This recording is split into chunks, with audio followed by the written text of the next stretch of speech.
Everyone, मैं अशोक आप लोगों के साथ ऑनलाइन क्लासेस में आज से हम लोग 12th क्लास की बिजनेस स्टडी कवर करेंगे।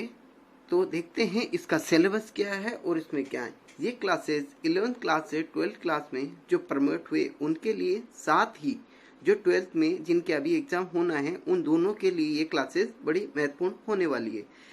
इस क्लासेस के अंदर हम लोग सबसे पहले उन टॉपिक को कवर करेंगे जो एग्जाम पॉइंट ऑफ व्यू से सबसे इम्पोर्टेंट हैं और स्टूडेंट के लिए काफ़ी बेनिफिशियल है। तो एक बार देखते हैं इसका सिलेबस क्या है, कौन कौन से चैप्टर हैं हमारे और आज हम कौन सा चैप्टर पढ़ने वाले हैं। देखिए यहाँ पे आपका सिलेबस में आप लोगों के सामने है, जिसके अंदर आप देखेंगे फर्स्ट चैप्टर है आपका मैनेजमेंट। मैनेजमेंट क्या होता है उसके बारे में बताया। एक चीज मैं आप लोगों को 11th से जो 12th में आए उन लोगों को मैं समझाना चाहूंगा कि 11th में आपने बिजनेस स्टडी में क्या पढ़ा और 12th की बिजनेस स्टडी में आप क्या पढ़ने वाले हैं। 11th में आप लोगों ने देखा कि बिजनेस क्या होता है, बिजनेस कितने टाइप्स के होते हैं, उसको चलाने के लिए कितने फाइनेंशियल रिसोर्सेस हमारे पास अवेलेबल होते हैं। ये सारी चीजें हम लोगों ने 11th की बिजनेस स्टडी के अंदर पढ़ी। अब 12th के अंदर हम लोग देखेंगे एक बिजनेस को चलाने के लिए क्या क्या क्वालिटीज होती है, उनको कितना अच्छे से मैनेज किया जाता है, वो सारी चीजें हम इसके अंदर पढ़ने वाले। तो सबसे पहले ही चैप्टर से आपका मैनेजमेंट से शुरू होता है। मैनेजमेंट के अंदर हम लोग देखेंगे बिजनेस को कैसे मैनेज किया जाता है, इंट्रोडक्शन देखेंगे, उसका नेचर देखेंगे, सिग्निफिकेंट, स्कोप, ये सारे देखेंगे।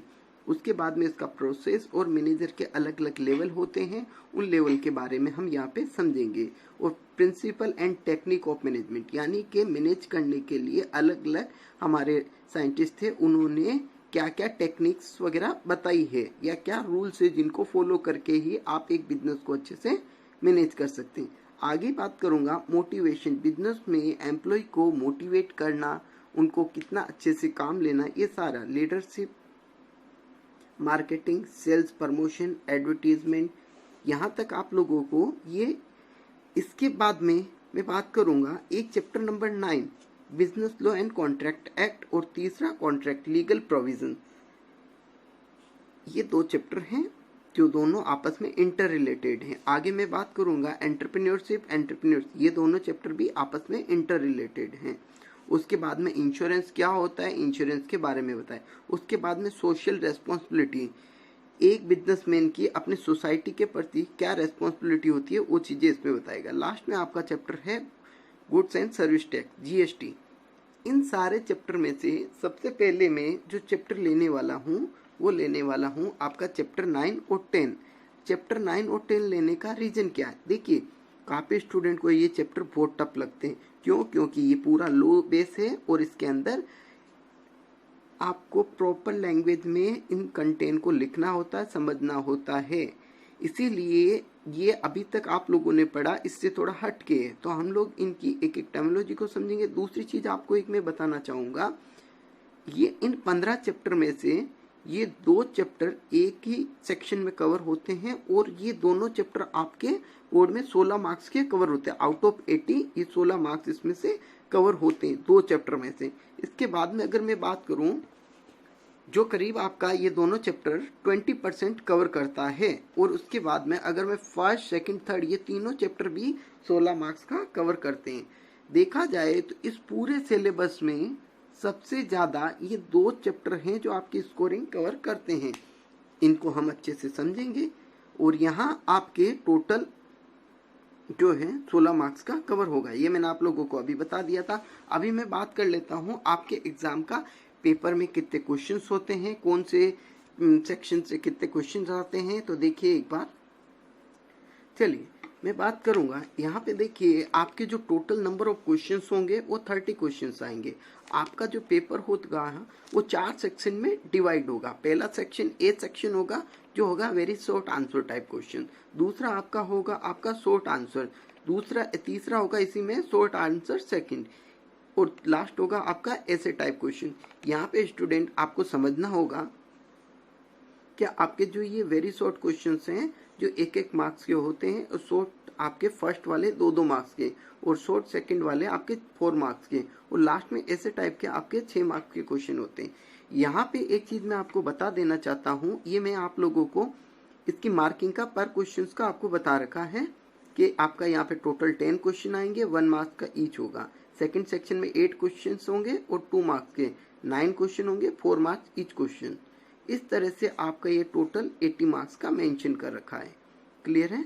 अब मैं आप लोगों को एक चीज समझाना चाहता हूँ कि मैं यहाँ पे ये चीज आपको क्यों बता रहा हूँ। मैं आप लोगों को उन 2 चैप्टर जो 9th और 10th हम पढ़ने वाले हैं उनकी इम्पोर्टेंस यहाँ समझाना चाहता हूँ। किस तरह से इम्पोर्टेंस समझाना चाहता हूँ, आप देखेंगे तो यहाँ पे पहले में वेरी शॉर्ट में टोटल क्वेश्चन कितने आते हैं, 10 में से जो 9th और चैप्टर 10 है उसके आपके कितने क्वेश्चंस कवर होंगे, 2 क्वेश्चंस कवर हो जाएंगे। उसके बाद में हम बात करेंगे वेरी शॉर्ट क्वेश्चंस में, यहाँ 2-2 मार्क्स के यहाँ पे भी क्वेश्चन कितने उससे कवर होंगे, उस चैप्टर से दोनों 9th और 10th से मिला के 2 क्वेश्चंस यहाँ कवर हो जाएंगे। उसके बाद में तीसरा आपका ये वाला सेक्शन है, यहाँ से कितने क्वेश्चंस कवर होगा, 1 क्वेश्चन कवर होगा जो 4 मार्क्स का होगा। उसके बाद में ऐसे टाइप में भी आपका कितना आएगा, 1 क्वेश्चन फिक्स यहाँ से आएगा। तो अगर आप इन सब की टोटलिंग करेंगे 6 क्वेश्चंस आपके कवर होंगे और ये 6 क्वेश्चंस आपके 16 मार्क्स के। तो यानी कि 30 क्वेश्चंस होंगे, 30 में से आपके 6 क्वेश्चंस तो केवल चैप्टर 9 और चैप्टर 10 से होंगे। क्लियर है, समझ में आया? और लॉ से रिलेटेड होता है तो इसमें आप लोगों को फैक्ट और एग्जैक्ट आंसर लिखना होता है, अपने मन से नहीं लिखना होता है। प्रॉपर लैंग्वेज होनी चाहिए उनकी। तो हम लोग इस चैप्टर को बड़े अच्छे से करेंगे और 12th वालों को सबसे ज्यादा जो अभी पढ़ रहे हैं उनको भी इसी की हेल्प की जरूरत होगी। इसीलिए मैं दोनों क्लासों को ध्यान में रखते हुए ये वाला लिया। 11th वाले माइंड सेट कीजिएगा, आप लोग काफी समय से पढ़ना चाह रहे थे मगर अभी की परिस्थितियों के हिसाब से आप नहीं पढ़ पा रहे थे, मगर आज से आपकी बिजनेस स्टडी की रेगुलर क्लासेस शुरू हो जाएगी। और आप लोगों के लिए सबसे बड़ा एडवांटेज है कि हम लोग सबसे पहले क्या कवर करने वाले हैं, ये जो सबसे मोस्ट इम्पोर्टेंट है, हम अभी से इनको अच्छे से प्रिपेयर कर लेंगे ताकि हमारे जो बोर्ड का एग्जाम होगा बड़ा आसानी से अच्छे से कवर करेंगे। चलिए हम लोग बात करते हैं इस चैप्टर के अंदर। चलिए तो हमारा ये चैप्टर 9 सबसे पहले लेंगे। इस चैप्टर के अंदर हम लोग देखेंगे कि क्या है। इस चैप्टर का नाम है आपका business law and contract act. Business law और कॉन्ट्रैक्ट एक्ट के बारे में हम लोग पढ़ेंगे। तो यहाँ इस चैप्टर को समझने के लिए 3 वर्ड को आपको क्लियर करना जरूरी है। सबसे पहले लॉ क्या होता है, दूसरा आपका मीनिंग हो गया बिजनेस लॉ क्या होता है, तीसरा हम लोग सीखेंगे कॉन्ट्रैक्ट क्या होता है। पहले लॉ समझेंगे फिर बिजनेस लॉ समझेंगे, लॉ का मतलब क्या होता है। तो यहाँ पे मैंने आपकी एक फॉर्मल डेफिनेशंस लिखी है, तो हम लोग देखते हैं इस डेफिनेशंस के अंदर क्या लिखा है। इसके अंदर लिखा है in general terms the meaning of the law is a legal activities. क्या लिखा मैंने यहाँ पे, इन जनरल टर्म्स, सामान्य शब्दों में मैं बात करूं तो लॉ का मतलब क्या होता है, लीगल एक्टिविटीज, जितनी भी हमारी एक्टिविटीज जो लीगल होती है उनको by central, state or the local government in order to organize and control human behavior।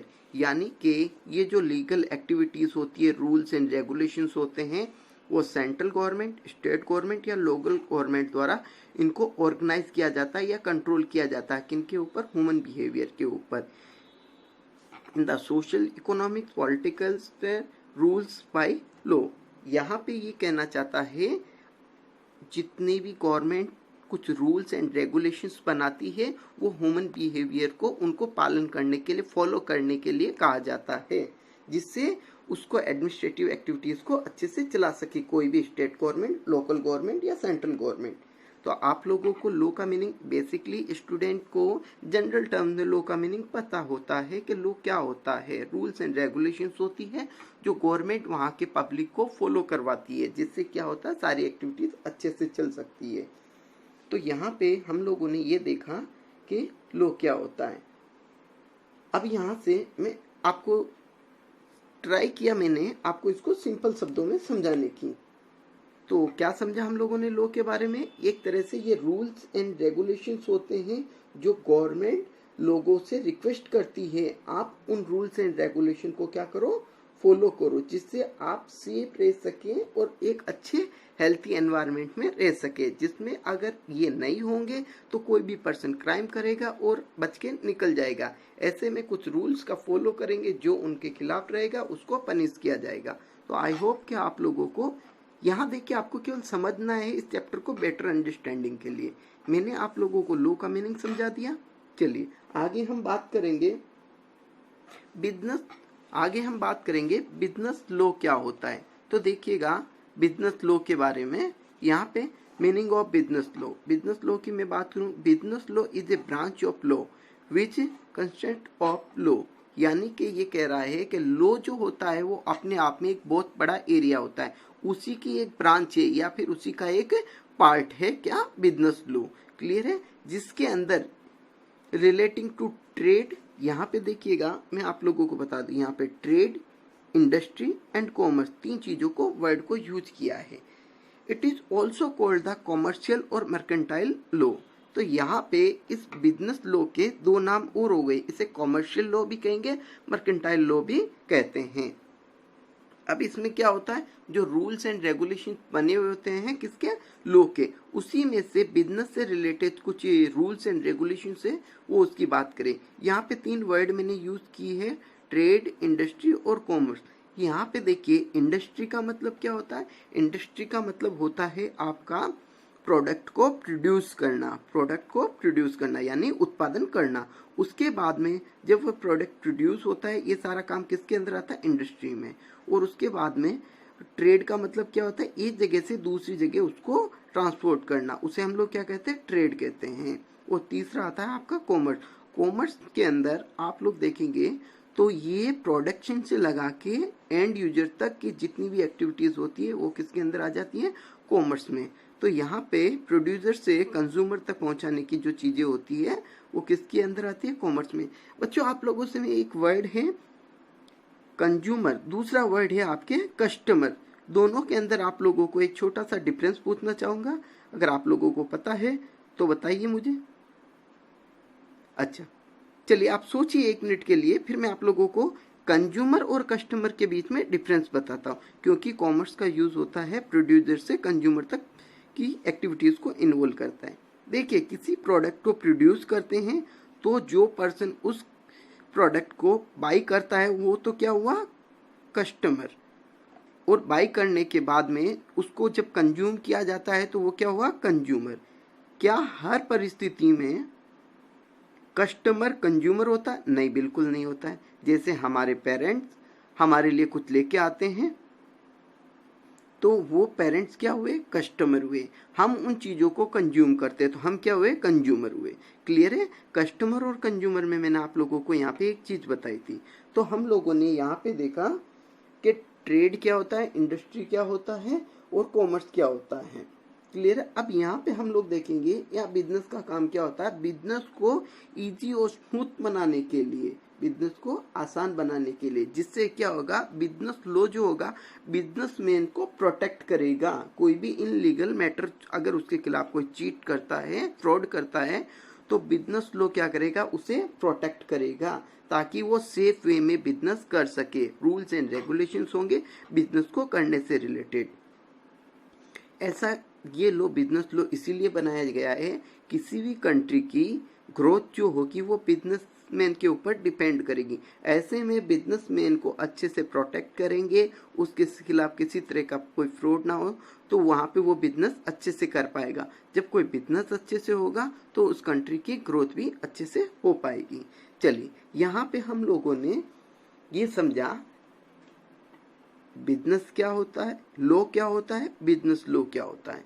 चलिए हम लोग एक बार शॉर्ट में रिवाइज करेंगे। लॉ क्या होता है, सिंपल शब्दों में वो रूल्स एंड रेगुलेशंस होते हैं जो वहाँ की गवर्नमेंट उन वहाँ के लोगों के ऊपर लागू करती है, उनको फॉलो करने के रिक्वेस्ट करती है ताकि वहाँ के लोगों को अच्छी एनवायरनमेंट में रह सके। उसके बाद में बात करूँगा मैं बिजनेस लॉ की। बिजनेस लॉ क्या हुआ आपका, बिजनेस लॉ का मतलब ये लॉ का एक पार्ट है जिसके अंदर बिजनेस से रिलेटेड कुछ रूल्स एंड रेगुलेशंस होते हैं जो एक बिजनेसमैन को प्रोटेक्ट करता है ताकि कोई भी गलत नहीं कर सके।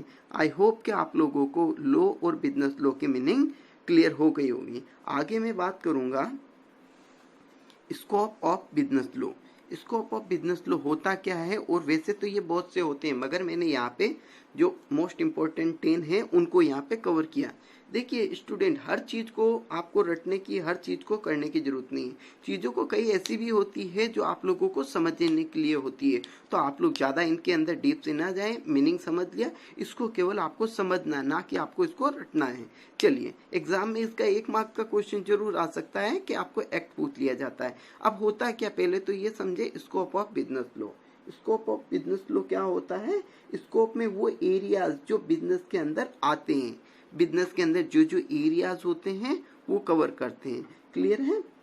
बिजनेस में कोई प्रॉब्लम होती है तो ऐसे में उस एक्ट में ही कंप्लेन कर सकते हैं। क्या मतलब हुआ इसका? इसका मतलब हुआ कोई भी पर्सन जिसको बिजनेस से रिलेटेड कोई प्रॉब्लम हुई, वो उसके साथ चीट हुआ या वो कंप्लेन करना चाहता है कोई भी, तो ऐसे में उसका केस कौन से एक्ट के अंदर कवर होगा, अलग अलग सेक्शन में डिवाइड कर रखा है।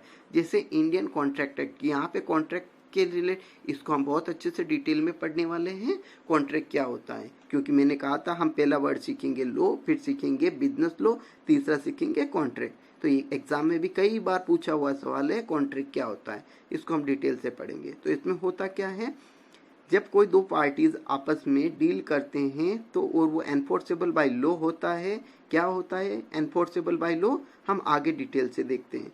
तो ऐसे में जब कोई दो पार्टीज एग्रीमेंट करती हो और बाद में कोई पार्टीज अपनी प्रॉमिस को फुलफिल नहीं करता है, तो सामने वाला पर्सन उसके खिलाफ कोर्ट में अपनी कंप्लेन कर सकता है।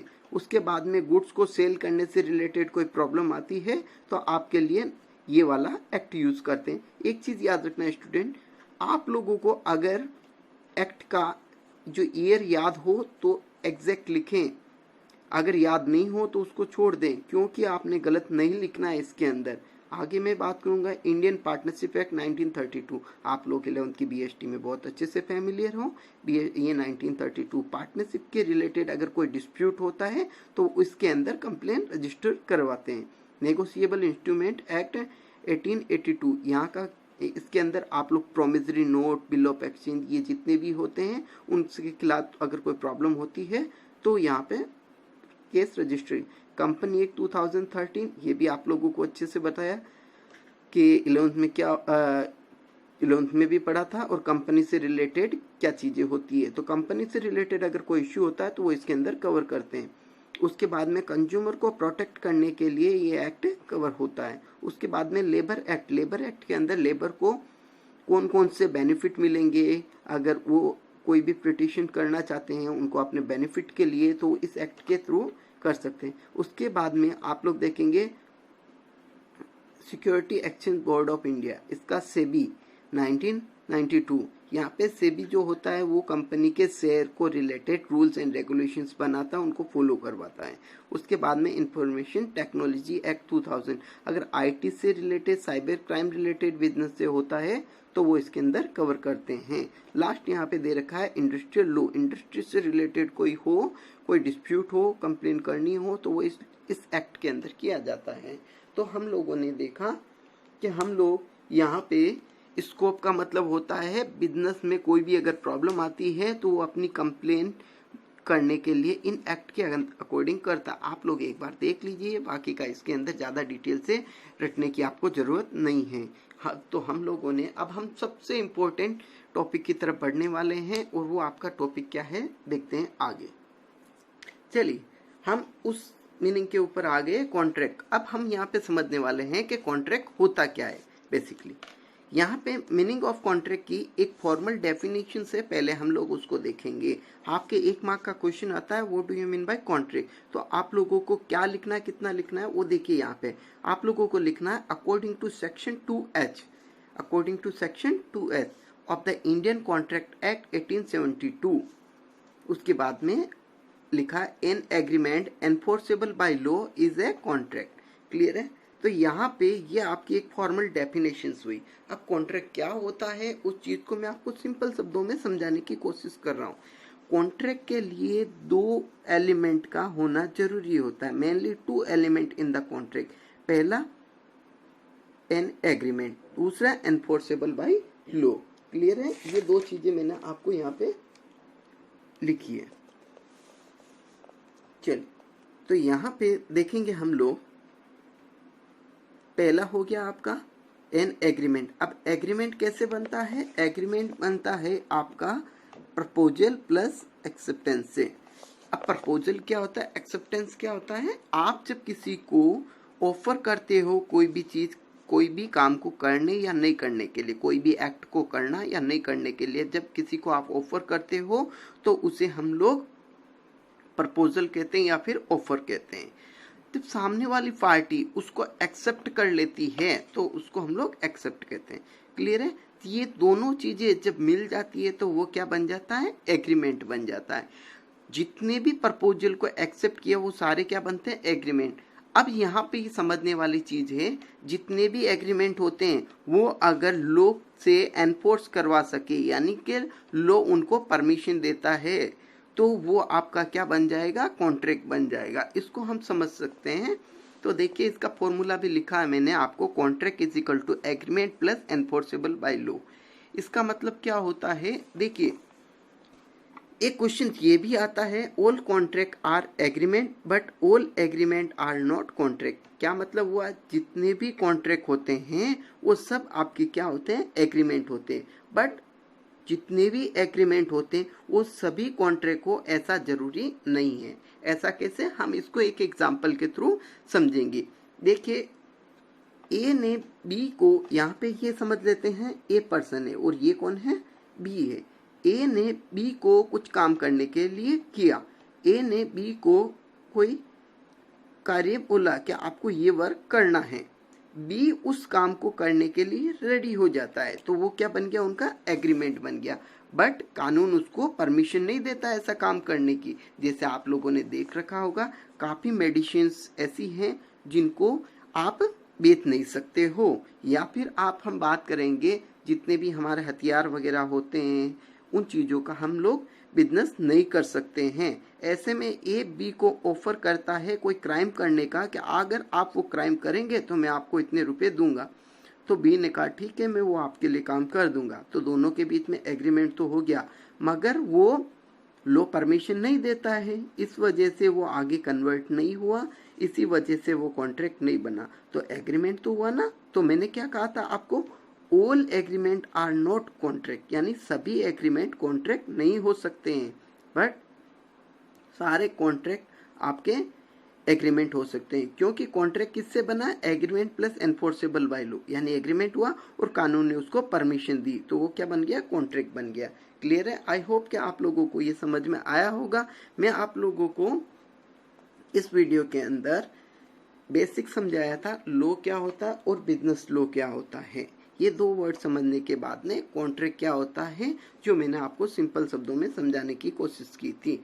नेक्स्ट वीडियो के अंदर हम लोग देखेंगे कि इसके अंदर एक जो 2 एलिमेंट के बाद में हम बात करेंगे एसेंशियल एलिमेंट, आपके essential element of a valid contract. एक वैलिड कॉन्ट्रैक्ट के लिए कौन कौन सी मुख्य बातें होती हैं, उन चीज़ों को इसमें कवर करेंगे। देखिए बच्चों, मैं स्पेशली उन बच्चों से रिक्वेस्ट, 12th वाले बच्चों को, ये बहुत ही सिंपल है क्योंकि उन्होंने बहुत अच्छे से इसको पढ़ रखा है। वो चाहते हैं कि इस चैप्टर के जल्दी से इसकी टर्मिनोलॉजी पूरी करो और नेक्स्ट चैप्टर जो है डिटेल में उसको समझा दो। मैं कोशिश करूंगा जल्दी से जल्दी आपको इसको कवर करने की। 11th वाले बच्चे क्या करेंगे? इन डेफिनेशंस को अपनी कॉपी में, फेयर कॉपी में लिखेंगे और अच्छे से इनको समझेंगे।